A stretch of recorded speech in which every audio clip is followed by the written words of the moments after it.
Educação à distância, mudando realidades.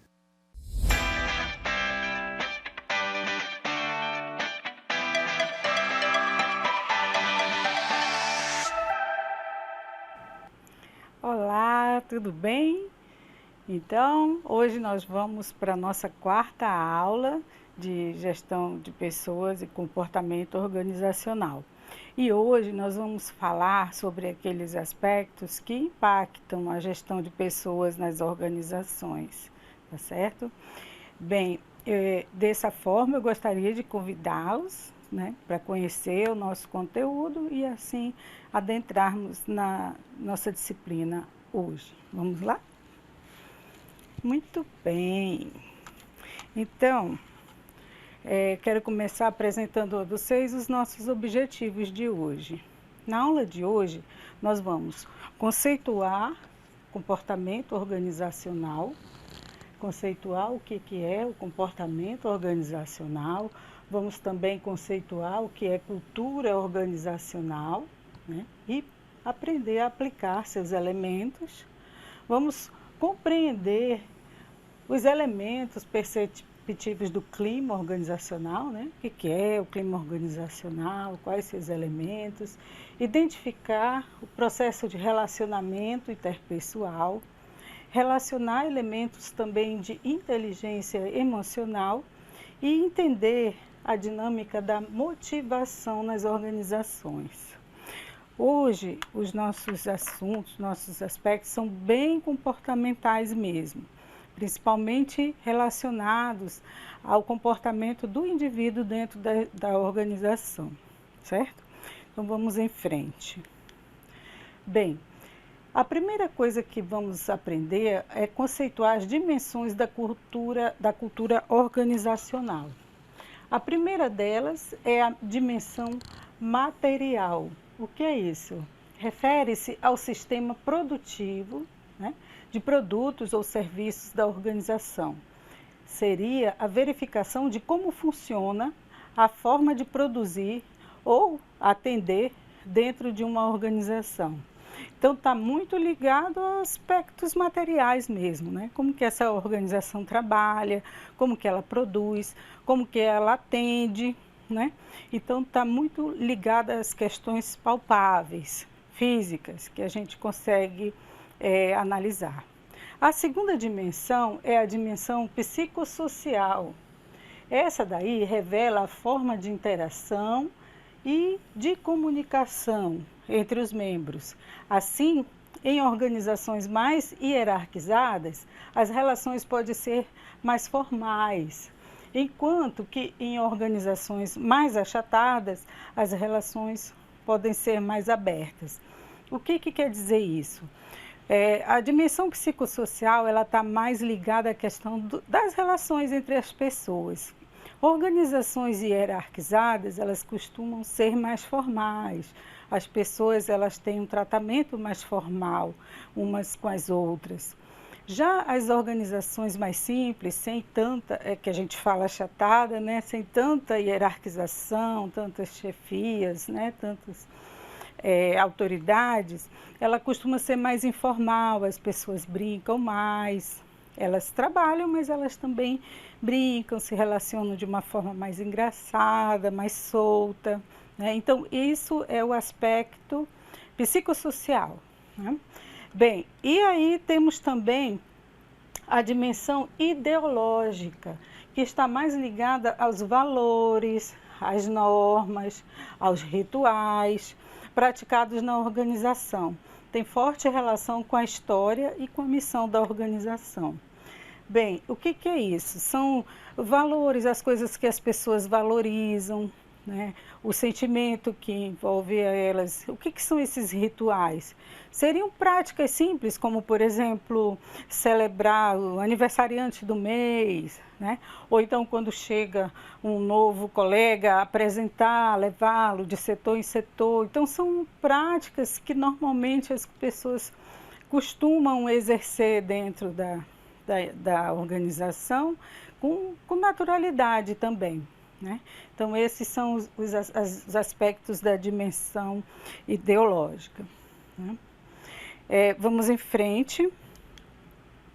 O clima organizacional, por sua vez, é a forma como os membros percebem os elementos da cultura organizacional do seu local de trabalho. Então, isso tem muito a ver com a percepção das pessoas, como que elas percebem a forma com que é conduzida, né, a cultura dentro das organizações. A cultura está mais ligada ao comportamento e o clima organizacional está mais ligado à percepção, à forma com que as pessoas sentem, percebem, né? Por exemplo, quando elas falam assim, lá no meu ambiente de trabalho o pessoal é mais descolado, descontraído, então, nossa, lá é bem formal, e as pessoas hoje estavam um climão, entende? É uma coisa assim, mais ligada à percepção de cada um, tá certo? Tá, o clima organizacional é um conjunto de características percebido pelos trabalhadores que diferencia uma organização da outra, reforça sua identidade de alguma forma, influencia no comportamento das pessoas. Então, o clima organizacional, ele é diferente de uma organização para outra, às vezes até de um departamento para o outro, né, de um setor para o outro. Dependendo da organização, ele pode variar, né? A gente fala também que as percepções, elas podem ser retratadas por meio de alguns elementos, como o estilo da liderança, a estrutura da organização, os relacionamentos interpessoais e as formas de comunicação e as formas da motivação também. Então, percepção é algo muito pessoal, é algo que não dá para a gente mensurar, dá apenas para a gente perceber, né? E inferir a forma que as pessoas se relacionam em determinado ambiente. Então, a cultura é algo que vai se desenvolvendo devagarinho ao longo dos anos, né?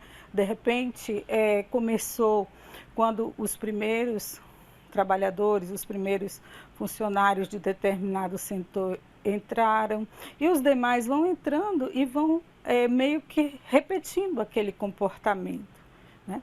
E aí, com o tempo, vai se criando essa série de costumes, de culturas, assim como a gente vê também a cultura dentro de uma determinada população, de um estado, de um município, o jeito de ser das pessoas, os costumes, como elas se comportam, varia de um local para o outro.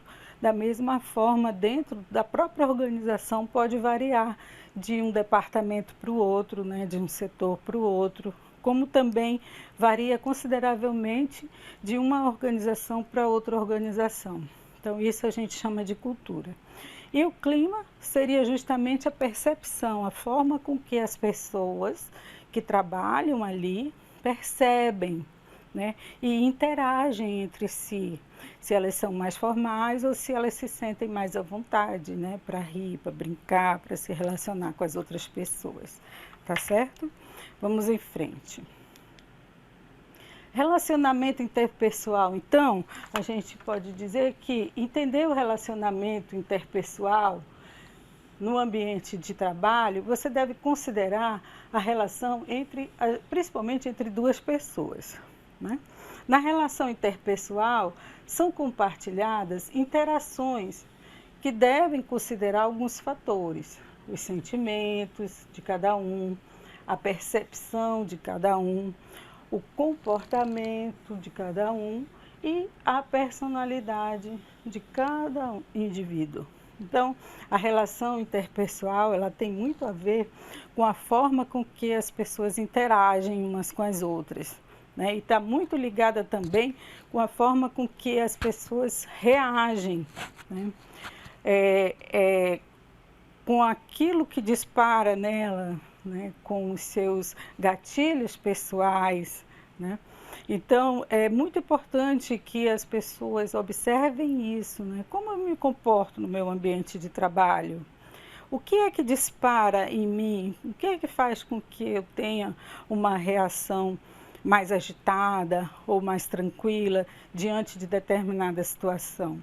Então, essas interações, elas precisam ser observadas para que se possa prevenir, né, a nossa reação diante de determinadas situações que possam ser mais complicadas, a fim de se evitar possíveis conflitos, certo? Então, é muito importante a comunicação, né? A comunicação é a arte de se expressar de forma clara, de forma simples, né? De se abrir para entender o que é dito por outras pessoas. A comunicação faz parte da arte de se relacionar bem com as outras pessoas, né? Então, é muito importante que a gente observe isso. Quando eu vou me relacionar com as outras pessoas, que eu observe isso, que eu ouça, né? Que eu perceba com os olhos e os ouvidos daquela outra pessoa, tomando cuidado para que esses gatilhos emocionais, e que são muito internos e pessoais, não atrapalhem a comunicação e eu veja aquilo que realmente está acontecendo, né? Não aquela percepção, o que aquela percepção pode ter causado em mim, né? Isso tem muito a ver com a questão da inteligência emocional, que é esse nosso próximo tópico. A inteligência, ela pode ser vista de forma racional ou ela pode ser vista de forma emocional. Racional está muito ligada ao conhecimento técnico, a pessoa saber conhecer, né, teoricamente, desenvolver o seu trabalho de forma técnica, competente, conhecer sobre leis, sobre normas, sobre tudo, mas isso não garante que ela vá ter facilidade para se relacionar com as outras pessoas, para se comunicar bem com as outras pessoas, né? Isso aí tem mais relação com a questão da inteligência emocional, é ter autocontrole, ter persistência, capacidade de se automotivar e principalmente ter empatia, né? De saber colocar-se no lugar do outro. A automotivação tem a ver com isso, até que ponto eu quero observar em mim, eu quero melhorar em mim ou mudar em mim aqueles comportamentos que podem estar dificultando o meu relacionamento com as outras pessoas, né? Nem sempre é pessoal. Às vezes a pessoa fala alguma coisa no trabalho, mas não é pessoal, ela nem sabe dos teus possíveis conflitos internos, ou o que aquilo pode disparar em você. Então a gente precisa observar isso na gente também, né? Para que a gente possa mudar, melhorar e aceitar muitas vezes os comentários que nem sempre são críticas, né? Nem sempre são pessoais.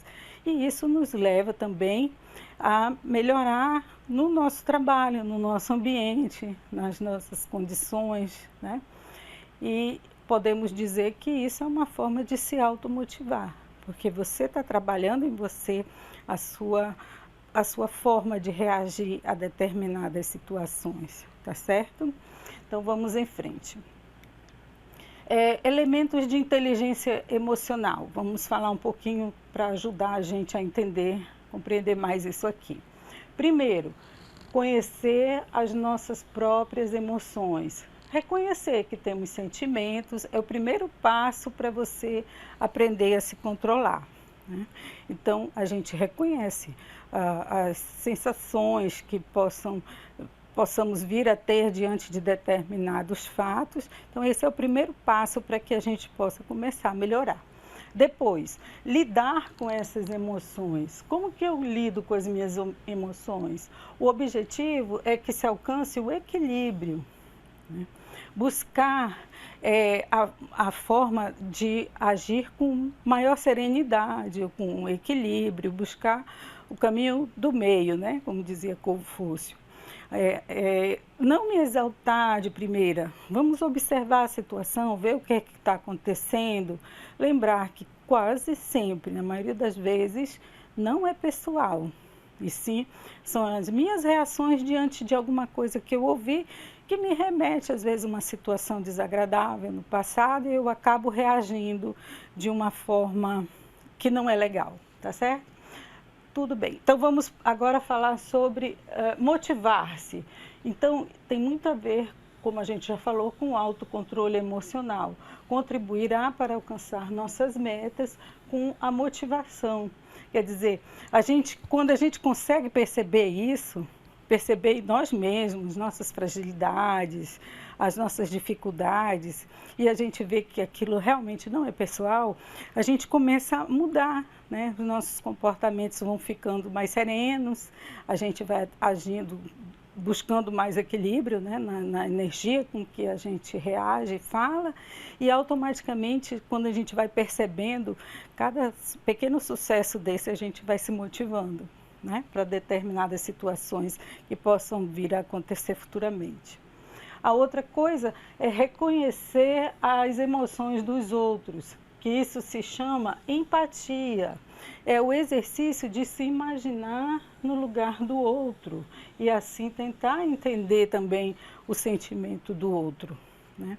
Todos nós fomos criados em ambientes diferentes, famílias diferentes, recebemos educação diferente, né, em lugares diferentes. Então, nós temos que aprender a fazer isso, olhar o outro com o olho do outro, perceber a situação do outro como se a gente realmente estivesse na posição dele.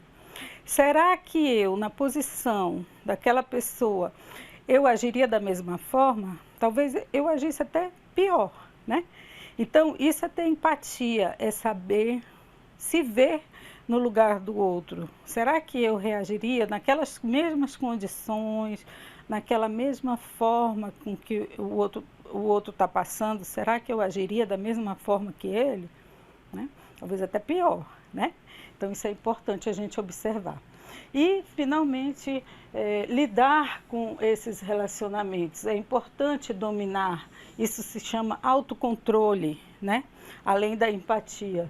E isso incentiva, encoraja a gente a encontrar objetivos mútuos, né? Porque nós estamos falando aqui de relações interpessoais, né? Principalmente situações que possam levar duas pessoas ou mais a uma situação de conflito dentro de um ambiente de trabalho, né? E isso não é legal, principalmente porque somos gestores, somos pessoas que ocupamos cargo de liderança, então a gente precisa perceber, principalmente em nós, né? Que ações são essas que podem me levar a ter uma reação que não seja agradável, né, num ambiente de trabalho, tá certo?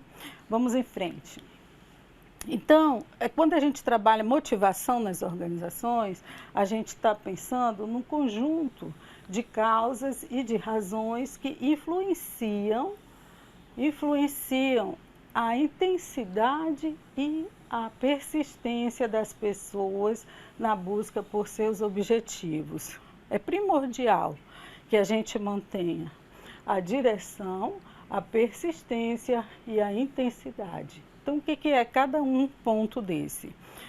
A direção é no sentido de por onde os seus esforços estão sendo direcionados, por meio do planejamento e da organização. Direcionar nossos esforços para que a gente possa alcançar tanto os nossos objetivos como os objetivos organizacionais, né? São fatores que podem nos ajudar a nos motivar, porque a gente começa a ver o resultado da nossa forma de agir e a gente vai colhendo os bons frutos e vai ficando muito mais satisfatório para nós e para a organização, essa mudança comportamental. A persistência é a capacidade de ser fiel aos seus objetivos, sobrepondo seus esforços a qualquer ameaça que desvie desses objetivos. Então, as dificuldades elas vão acontecer. Há momentos em que é difícil a gente superar uma situação nova, ou começar a mudar a forma que a gente age, ou reconhecer que temos dificuldade naquele ponto, e aí a tendência é dizer, eu vou ser assim como eu sou mesmo, quem quiser, quem tal. Então, não é por aí. Nós estamos falando em persistência, né? Insistir mais um pouquinho. Lembra quando a gente começou a dirigir, que era tão difícil, né? A gente ficava até pensando, agora eu vou passar a segunda, agora eu vou passar a terceira, agora eu piso na embreagem. E hoje em dia, com o passar do tempo, a gente vai tão naturalmente dirigindo, nem pensa mais, né? Reage de uma forma mais natural. Da mesma forma, quando a gente quer mudar um comportamento, no início é um pouco difícil, mas se a gente persistir, continuar tentando, né, treinando, praticando, a gente vai conseguir, igual no esporte, tá certo? E o que mais? A intensidade. A intensidade é a quantidade de energia que a pessoa dispõe para realizar as atividades e potencializar seus esforços para alcançar os objetivos. Então, eu quero muito que tal coisa aconteça.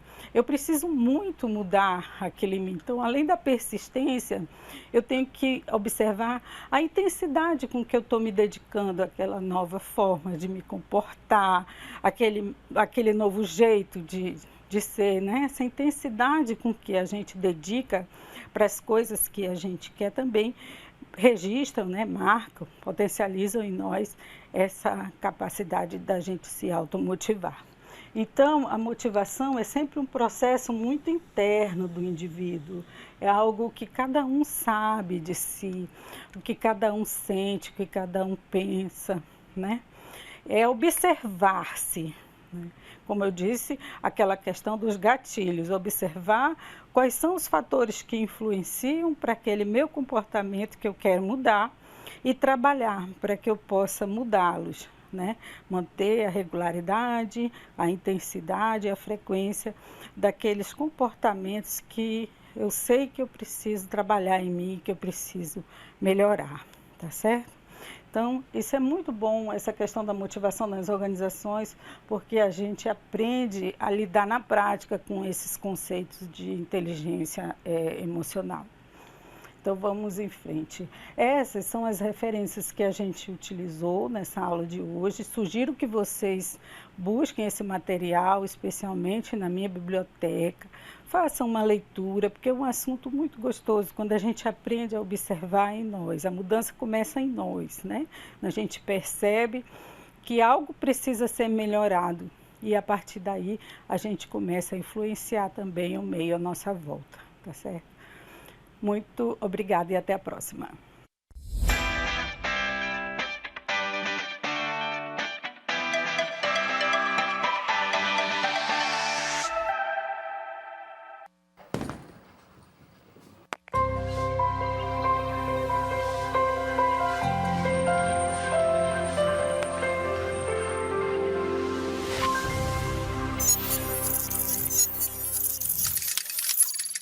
Educação à distância, mudando realidades.